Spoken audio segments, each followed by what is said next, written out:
क्या 2026 में आसमान का असली सुल्तान बदला है? एक तरफ है भारतीय वायुसेना की रफ्तार और स्वदेशी ताकत, तो दूसरी तरफ पाकिस्तान की नई चीनी चालें।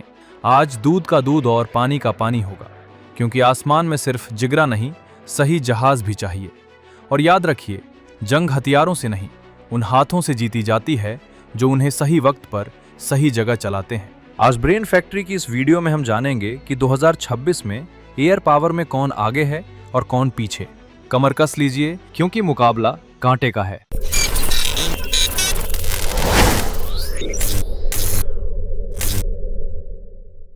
सबसे पहले नजर डालते हैं दोनों सेनाओं के बेड़े पर। भारतीय वायुसेना आज एक मल्टी ओरिजिन पावर हाउस है, जिसके पास रूस के Su-30 MKI, फ्रांस के अत्याधुनिक रफेल और मिराज 2000 और स्वदेशी तेजस Mk1A जैसे घातक विमानों की फौज है। 2026 में भारतीय वायुसेना लगभग 31 सक्रिय स्क्वाड्रन्स के साथ खड़ी है। भारत के पास करीब 500 से ज्यादा फाइटर जेट्स और 1.7 लाख से ज्यादा जांबाज वायुसैनिक हैं। वहीं पाकिस्तान एयरफोर्स अपनी ताकत के लिए मुख्य रूप से अमेरिका के F-16, चीन और पाकिस्तान के साझा JF-17 थंडर ब्लॉक 3 और नए शामिल हुए चीनी J-10C पर निर्भर है। जहां भारत क्वालिटी और स्वदेशी टेक्नोलॉजी पर दांव लगा रहा है, वहीं पाकिस्तान चीनी सहयोग से अपनी संख्या बढ़ा रहा है।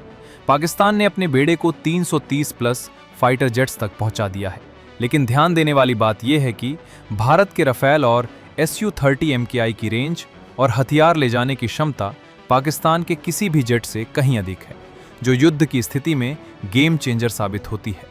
हेलीकॉप्टर के मोर्चे पर भारत एक बड़ी बढ़त बनाए हुए है। भारत के पास 990 से ज्यादा हेलीकॉप्टर्स हैं, जिसमें दुनिया का सबसे खतरनाक अटैक हेलीकॉप्टर अपाचे और भारी सामान ढोने वाला चिनूक शामिल है। साथ ही स्वदेशी LCH प्रचंड ने भारत की ऊंचाई पर लड़ने की क्षमता को दुगना कर दिया है। इसके मुकाबले पाकिस्तान के पास लगभग 370 प्लस हेलीकॉप्टर्स हैं, जिनमें Mi-17 और AW139 मुख्य हैं। मारक क्षमता के मामले में भारतीय अपाचे और प्रचंड की जोड़ी का कोई तोड़ पाकिस्तान के पास नहीं है। अब बात करते हैं आधुनिक युद्ध के सबसे खतरनाक हथियार ड्रोन शक्ति की। भारत तेजी से अपने UAV बेड़े को मजबूत कर रहा है। भारतीय वायुसेना के पास हेरोन, सर्चर, स्वदेशी तापास और हारोप जैसे लोइटरिंग म्यूनिशन सिस्टम मौजूद हैं। साथ ही भारत MQ-9B प्रेडेटर जैसे हाई एंड ड्रोन शामिल करने की दिशा में आगे बढ़ चुका है, जो लंबी दूरी की निगरानी और सटीक स्ट्राइक क्षमता देते हैं। दूसरी तरफ पाकिस्तान ने चीन और तुर्की की मदद से अपने ड्रोन नेटवर्क को मजबूत किया है। पाकिस्तान के पास बायरक्तर TB2, CH-4 और विंग लॉन्ग जैसे ड्रोन मौजूद हैं, जो निगरानी और सीमित हमले की क्षमता रखते हैं। लेकिन टेक्नोलॉजी, सैटेलाइट इंटीग्रेशन और भविष्य की स्वदेशी क्षमता के मामले में भारत की बढ़त साफ दिखाई देती है। आसमान की तीसरी आंख यानी अवाक्स के मामले में असली खेल तकनीक का है। भारत के पास फाल्कन और स्वदेशी नेत्रा जैसे एडवांस सिस्टम्स हैं। पाकिस्तान के पास संख्या के हिसाब से SAP 2000 एरियाई और चीनी ZDK-03 की अच्छी तादाद है, लेकिन भारतीय सिस्टम्स की डेटा लिंकिंग और जैमिंग रेजिस्टेंस क्षमता उन्हें ज्यादा सुरक्षित और सटीक बनाती है। लॉजिस्टिक्स के मामले में भारत एक ग्लोबल जायंट है। भारत के पास C-17 Globemaster, C-130J super Hercules और नए C-295 जैसे कुल 340 प्लस ट्रांसपोर्ट विमान हैं। पाकिस्तान के पास केवल 60 से 65 विमान हैं, जिनमें पुराने C-130 हरक्यूलिस मुख्य हैं। भारत की क्षमता यह है कि वो कुछ ही घंटों में भारी सैन्य साजो सामान लद्दाख से लेकर कन्याकुमारी तक कहीं भी तैनात कर सकता है।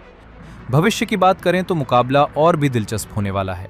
2026 में पाकिस्तान चीन से J-35 Shenyang stealth fighter jets लेने की फिराक में है, ताकि वो स्टिल्थ क्लब में शामिल हो सके। वहीं भारत का जवाब है AMCA, जो भारत का अपना 5th जनरेशन फाइटर होगा। इसके साथ ही भारत 114 MRFA और तेजस Mk2 जैसे प्रोजेक्ट्स पर काम कर रहा है, जो आने वाले सालों में पाकिस्तान की किसी भी बढ़त को खत्म कर देंगे। तो दोस्तों, आंकड़ों और तकनीक को देखें तो 2026 में भी भारतीय वायुसेना एक अजय महाशक्ति बनी हुई है।